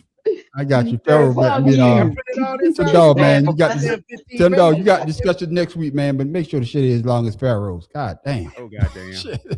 Either no Vaseline. That's what I'm gonna give y'all. No Vaseline next week. I can't stand shout it out here. So shout, you got to be here to do your own segment because I don't know what the fuck you talking about on your segment. But we gonna go on to weird sports, man. Oh my goodness, man. It's getting harder and harder to find these goddamn weird sports. Man, we done so many. We done did so many, and this is a weekly thing that we do. So, man, I got to search high and I got to search low. But we have given you some greats. We gave you rock skipping and Pharaoh. All you need is what to be a professional. I don't know, man. With this tax hike, man, it might be like $20 to do rock skipping now. Might be the war in Iran and raise everything. Yeah, and they don't even give you your rocks. You got to go find your fucking rocks now. Oh shit! Hopefully, get you some good river rocks. Hopefully, get you some good river rocks because that's what you're gonna need. But ladies and gentlemen, we done gave you some sports that you never did before, or if you're not a true athlete, if you can't play basketball, football, baseball, run, what else? Golf, whatever sports like that, we give you a bunch of good ones that you go out there and do. Yeah, we done gave you the beer mile. We done gave you man, I love the water snorkeling. Remember the snorkeling in the mud trench around the electric shock therapy. Yeah, we done give you all. Phone booth battle. Yeah, the phone. You know what I'm saying? Coffin. Remember the coffin? Fight your way out the coffin. Fuck that. Oh, he want. Okay, Dolly, I'm gonna play the video because you're gonna give us the answer. But like I say, you got to be able to talk about it. But here it is, fellas. He said no. I got it, man. Hold on. Oh shit, Dolly, I ain't even upload it because you never get on. Well, move on. Oh shit. Yeah, Dolly. You save it for next week, man. When you back on, man. We have it for you next week. My bad, my Did you lose? My bad, my brother. But we'll get you on this one. Internet jacked up. There it is. He been drinking, as always. But here it is, ladies, here it is, brothers and sisters. Weird sport of the week.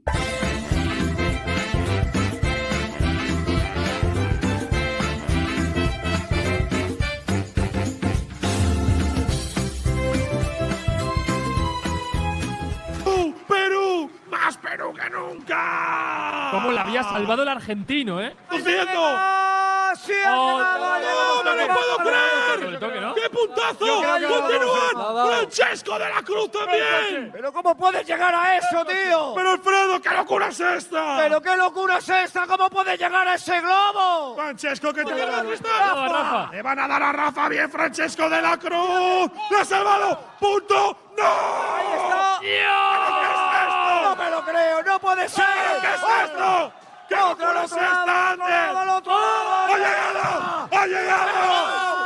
Segundos para la gloria. Ha pasado una cosa muy rara con el marcador en este partido, ¿eh? Le dará, tiene que Ojo, llevarlo ojo. a Pega en la mesa y luego le pega en el hombro. Sí, la ha dado dos veces y lo sabe. Mira cómo se queda Eric Goodman. Sí. Jan que llega. España tiene medalla, Alfredo. Ahí quedan, ahí quedan, ahí quedan, ahí quedan.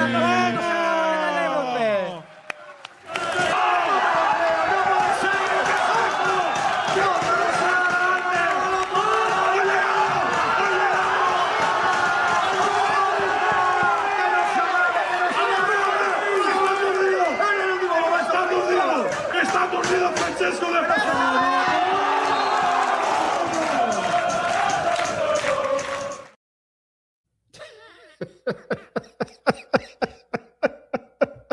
Bad Professor, you came back at the right time. I know this gonna come off as very crass, but them boys need some pussy. 'Cause I'm sorry.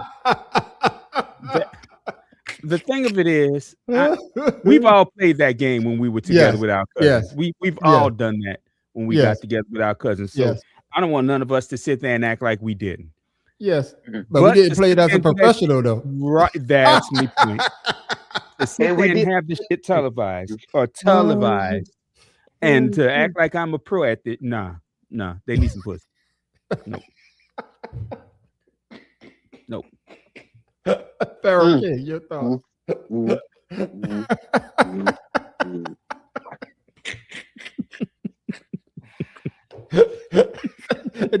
But Bad Professor, we used to play it either grass. We didn't play it around. Yeah, that's what I'm saying. It was outside. You can't break where it was shit. a You got to be challenge. With the outside. wind You blew, break some shit in woo, your that balloon was gone. Oh my goodness. But what you got to say? So about you got to that? go up one more. You got to go up one more. Yeah. I don't get it. I don't get it. Gotta keep, I you don't gotta get keep why the it's balloon thrown. from hitting. You gotta get the balloon from hit the ground. No, I don't. But the car and the furniture, like, you know, that's come on, shit man. that get in your way. Obstacles. Yeah, Because if like, you're yeah, outside, obstacles, I'm gonna get in your way. Yeah. No, I mean, I'm saying like to do this as a professional, I don't get it. That's my point. That was my point. Why don't you just do it with a beach ball? God damn it! Instead, that shit's trash. But they No, had because 30. a beach ball gonna come down in a way you can predict. The balloon, And that is way we not know gonna you're do an that. athlete. But that's not the purpose of weird sport. Weird sport is for people that are not an athlete. Like my professor said, those fellas need some punani. You know what I'm saying? I ain't say shit about punani. I said they then need they had pussy. Then they had Punani not gonna help them. yeah. They need the 5-letter word, not that word. I got you. $10. Yeah. Your thoughts, man, on the weird sport of the week. Yeah, that's Well, Mad Professor said they need Punani. Then they need it from 32 countries. They had 32 countries. 32 countries participating. Yeah. Think but about that. It was so somebody but there paid was- for them jackasses to go there to fucking Yeah, keep a balloon hold off on. the floor. Oh, no, there they was paid for one themselves. representative from each country. So They paid for Right. themselves. And guess what? You could call yourself a world champion. I'm a world champion. Balloon That game. big virgin. Huh? God damn. Yeah, man. balloon yeah, saver. I put a 6-year-old in there, and they probably play better than them. That's the man. kids' I like the game. little fans they had everywhere to keep the. Yeah, you saw time, but they had the soccer chant going on. Oh my goodness, man! But there it is, I fellas. wonder if they Our paid- whiz. That wasn't real fans. No, that was just people that was there to compete. That wasn't no real fans in the stands. because they need Yeah, some pussy. I'm like Dolly. Why? Yeah, it is. Like I say, it is crazy, man. It's amazing the shit that you find because nobody in the goddamn world would think to keep a balloon off the floor around a car. Tell you what, fellas, that alone is why he's still the producer. Right there. Because you got to find right my algorithm never shows some shit like that. My shit At keeps all. coming up with shit that we've always seen. I ain't never get nothing like that. But there it is, ladies and It's gentlemen. like playing a game, cheating down and don't get caught. That's it, man. That's our weird sport of the week.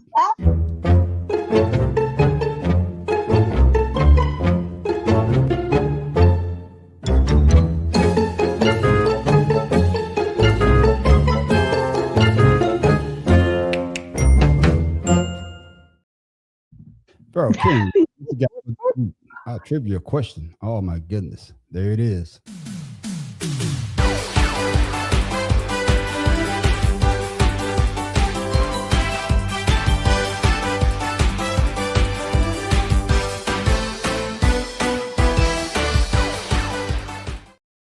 What you got, Farrell? I did have something about Big Ten football, but No, we don't know about what you did have. We know what you No, have I'm just now. saying, I was thinking about it. I was like, ain't nobody gonna get this shit because nobody knows who the fuck that dude is. So I'm going with this question here because I think this is a more logical question. All right, there it is. Who owns the longest active streak of seasons with 1,000 receiving yards? Ooh. Now, my answer was DeAndre Hopkins. Oh, football. NFL. Okay. Yeah. Oh boy from Minnesota. That went to LSU. Oh, you're talking about Jordan? I mean, not Jordan. Justin Jefferson. Yeah, Justin Jefferson. I don't think so because he missed half the season this year. Give me AJ Brown. Yeah. Well, you know I'm what? I'm going with AJ Brown. AJ Brown is a good one. Mm-mm. AJ Brown is a damn good one. I'm trying to think. And who else. also, well, I ain't gonna say it. Yeah, that'll give away the answer. Yeah. Stephon Diggs. Okay. No. What's the old boy? Active. Active fool. That man ain't been active in 20 seasons. Yeah. Randy Moss. Boy, you need to put that shit down. He done smoked a ganja. I don't even know. Do they even make those anymore? Because our boy who went to Baltimore didn't get 1,000 yards this year. No. Not Baltimore. That went to the Steelers didn't get 1,000 yards this year from Seattle. Metcalf. Yeah, DK didn't get 1,000 this year. Yeah. Who you got? I'm gonna stick with Stephon. Yeah, I'm sticking with AJ. Yeah, it's one of those two. Got to be. Like I said, I picked DeAndre Hopkins because I know when he was with Texans, man, he was getting 1,000. Yeah, but did he get 1,000 last year? Every season with different quarterbacks. Yeah. So, but not last year. Who you got? Tim Dalby waiting on you? He said. No, I already said. He said Jefferson. Jefferson. Oh, Jefferson. Okay, my bad. Okay, what's the answer there? Jefferson. Goddamn. He been in the league 6 years already. Damn. Damn, I thought AJ Brown had more than him. Damn, nah, Justin has been killing. Even I guess even missing half the season last year, the boy killing. Right. All right, Tim. You and your hands got one on me. Yeah, no, we got more than that because I got one last week too. I wasn't here last week. That's why I stayed on me. Oh, so Mendoza was coming out, Big Ten quarterback coming out this year, right? Yeah. The question was going to be, what was the last draft in which the first quarterback taken came from the Big Ten? Oh shit! The first quarterback taken from the Big first Ten. Quarterback taken. Not overall, right? Huh? Not overall, but just the first quarterback taken. No, just the first quarterback taken. The quarterback that got killed to play with y'all. Nope, Boomer Did he came out Esiason. the Big Ten? Oh no, but they weren't in. My man was walking across the street, got hit ACC. by the truck. What was his name? The black quarterback. Farrell. No, he played in Big Ten though, right? I think it was somebody that played for Ohio State. Yeah, Ohio State. Yeah, that's the Big Ten, right? Big Ten. Yeah, Ohio State is the Big Ten. What are you talking about? Yeah, Troy Smith. That's the answer. Ohio State is the Big Ten. What the hell? Indiana, Ohio State, Michigan State. That's the Big Ten. No, he wasn't the first quarterback though. Oh, okay. I'm just saying. I thought you said you mean first period, not first overall in a draft. Oh, okay. Then no, the nobody first got quarterback taken from the Big Ten. Yeah, Haskins. That's what I'm thinking about. Ray Haskins. Yeah, Right. Haskins. Yeah, but who was it? Huh? Who was it? I don't know that. Y'all remember Tony Banks from Michigan State? Yeah, because he played for on the Rams, number 12. Right. That's right. Yeah. That was a Yeah, 96. but we wouldn't have got that. Yeah, we wouldn't have got that. No, yeah. And that was no. 96. He was the 42nd pick. Yeah, because he went to the Rams. He was number 12 for the Rams. Yeah, That's I right. remember Tony Banks. But there it is, ladies and gentlemen. My Yeah, man, I was like, when I Prince. got there, I was like, man, shit, that thing was out. That was a nine. Tony Banks, you know he ain't last long. Well, you got to get him hard, man, because Tim Dog can't be winning that shit.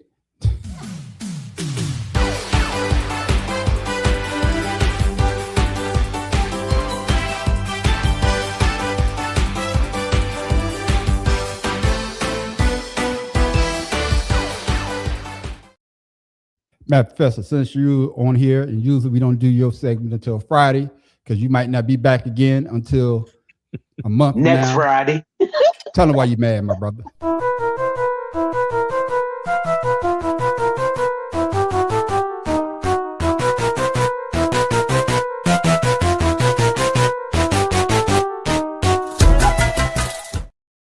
What you got for us today, my brother?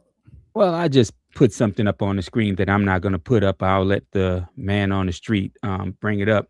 I don't know if you guys talked about the embarrassment that the country should fucking feel with Felon 47 having the U.S. men's hockey team come in and serving their asses cold fucking McDonald's. Oh, man.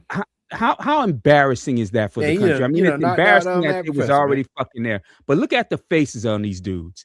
These niggas look like somebody just gave them shit burgers. I mean, god damn, they don't look happy at all. This country should be ashamed that this is the motherfucker that represents us on the world stage. They should be ashamed that the gold medal team that he just had to speak up for, that he just had to show up for, got that as a celebration. Should any other fucking team that win ever go to the White House while he's in office again? I mean, that's But that's pathetic. everybody gets that though. Yes, that's my from him. Yeah, that's my point. That is exactly my point. They got and they must have thought they was going to get a feast. Look at the face on my man on the right. Look at his face. He like I can't believe this bullshit. And the saddest shit is if they zoom, if you see the whole picture, somebody threw like 4 boxes of fries on the fucking floor. They're like, I ain't eating this cold shit. I mean, With the this is just the McNuggets. saddest fucking thing in the world, bro. And this is what this country is falling into. There's another thing that has nothing to do with sports, but this guy bought 3 fast food meals, one from Five Guys, one from McDonald's, and one from Burger King. And guess which one survived 7 weeks without mold on it? McDonald's. Burger King. There you go. No, McDonald's. Yeah. Burger King and Five Guys was both rotten in 7 weeks. McDonald's they had a guy. They actually had a guy. I think he had a burger for like 10 years. Because he wanted to see how long it lasts, and it never molded. Yeah. Right. Yeah. He had one. Yeah, I did exactly what you're talking about. Yeah. The if that don't say America, I don't know what does. A junk president giving junk food to a bunch of junk motherfuckers who thought they shit didn't stink until they took a shit after eating at McDonald's. There it is. There it is, ladies and gentlemen. Like, where's Obama? I heard he give out steak. Right. There it is, ladies and gentlemen. Matt Professor Witt. Tell them why you mad.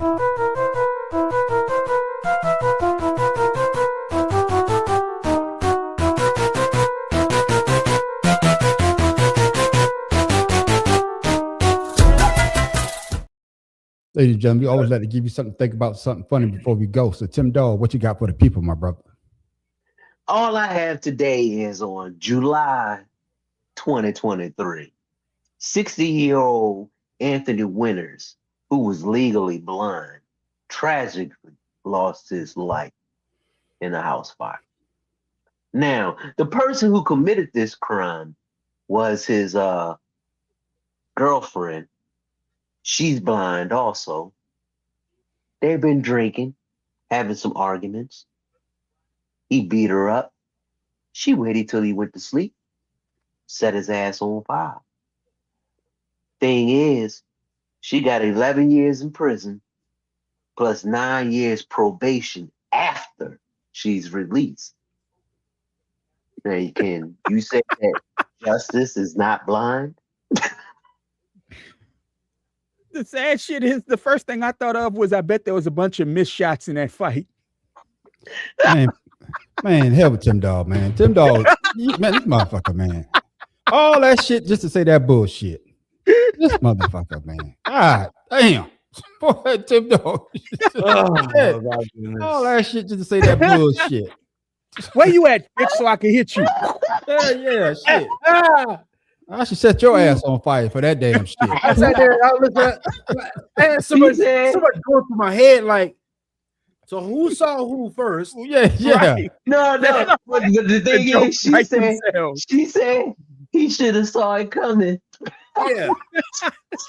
The jokes write themselves, people. Yeah. This motherfucker, god damn, man. Yeah, good night, man. Shit, we might just close the show because he done fucked my whole goddamn vibe up with that shit. Good dog, shout out your social media. No, hell no. I don't want nobody. Man on the street. No, I see that, man. I didn't see it. Because your ass is legally blind. That's what she said. I will tell you to shout out your social media, but I don't want nobody following your ass. Instagram, Fathers Love 99. There it is, man. My baby, man, Pharaoh King, what you got for the people before we go, my brother? Oh, shit. All right, man. I don't have nothing long today. Just remember, fellas, just remember, your digestive system starts and ends with cheeks. Follow me for more advice. Mm-hmm. Pharaoh_71. You said cheese? Cheeks. Oh. Who's slow now? No, I didn't. That motherfucker out, boy. Y'all, bro, this some bullshit today. Y'all two owe some shit, bro. What the fuck? Damn. Y'all owe some shit tonight. Bad professor. That's what we talking about. I guess I'm not gonna say what I was gonna say. Say what you gotta say. God damn it, man. Well, I just had a question a philosophical question that I thought of the other day. You know how we call birds and dogs and shit like that, and all animals, what we call them, we give them names. Who did we come up with those names listening to them speak to each other? And at one point, did we understand animals speaking to each other? And they say, hey, my dog, and the other one say, hey, my dog, and we say, okay, those must be dogs. Or did we just make up some shit for them? And then they all started calling themselves that. And then we lost the ability to talk to the fucking. Man, all y'all motherfuckers eat time out today, dog. What the fuck is going on? This joker talking about shit. What the hell? What the hell? You know what? Y'all got together this night or something, man? That's a valid question. That is. Over time that we developed that we were talking to animals and we heard them say that shit. I mean, that's hypothetical. I can dig it. Oh shit. Man, fuck them. And you looked at the creature and were like, oh, that's a bird, or you heard them say, we're birds. Bird. Well, I'm gonna bring this up Friday, and I'm gonna have Conspiracy Brother tell us how the names got that. Now, I'm about to fix y'all ass. I'm about to fix y'all ass Friday. I don't want his explanation. No, he's gonna be like, that professor may not be on Friday, but y'all two will. So y'all gonna get this shit. Now we gotta get your brother in on this bullshit. Oh hell yeah! The rabbit got the gun. But ladies and gentlemen, oh my god! Before we go, I don't have anything because I can't top what the fuck they just said. But please catch me at Bad on the Street Show on YouTube. I'll be dropping videos like hotcakes, getting a lot of likes too. So make sure you like, subscribe, and leave a comment as well. You also catch me at Creative Canvas Expression.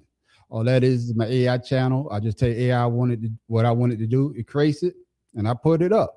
But make sure you come back next Friday, this Friday that is, at 8 o'clock for 2 cigars in a blunt. Oh, man, we always have a good time. And you want to stick around for our after show we call Asked Out. Oh, Facebook didn't ban my page, Pharaoh. So I had to write some shit. No, they probably saw it because they saw the guy snorting the thing, the lady snorting the thing, and probably thought it was cocaine until they saw the whole video and it was common. So I was like, God damn. Yeah, Matt Professor. We was doing our show Friday, and I got a message from Facebook. I remember. We all did. Oh, you was there. Yeah, Matt. Yeah, I was how there. long you been gone? So goddamn. But ladies and gentlemen, make sure you come and check us out. Friday at 8 o'clock for 2 Cigars and Blood. Stick around for the after show we call Ashed Out. That's when everybody gets the chance to talk about that's when everybody gets the chance to talk about what they want to talk about. Teeth got in the way. Usually we go straight, then we make a right turn. But like Tim Dawg said, we make that left, we gonna drive that bitch right off the cliff. But make sure you come check us out next. Man, stop singing, man. She's fucking me up. I'm already fucking up enough. Come check us out at next Wednesday at 7 o'clock for the Better Than Sex Sports Podcast. All we do is talk about sports and sports entertainment, and we do that very, very well. And with that, ladies and gentlemen, I am the man on the street.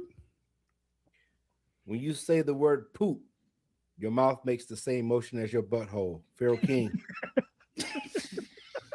Why can't you play Uno with a Mexican? Because they always stealing the green cards. Tim Dawg from B-Ball. And you notice how some people say tuna fish, but not chicken bird. Man, Professor in the boots. I'm not doing this shit with y'all no more, man. I'm gonna call it in, man. With that, ladies and gentlemen, we're out. Try to have a goddamn night. God damn.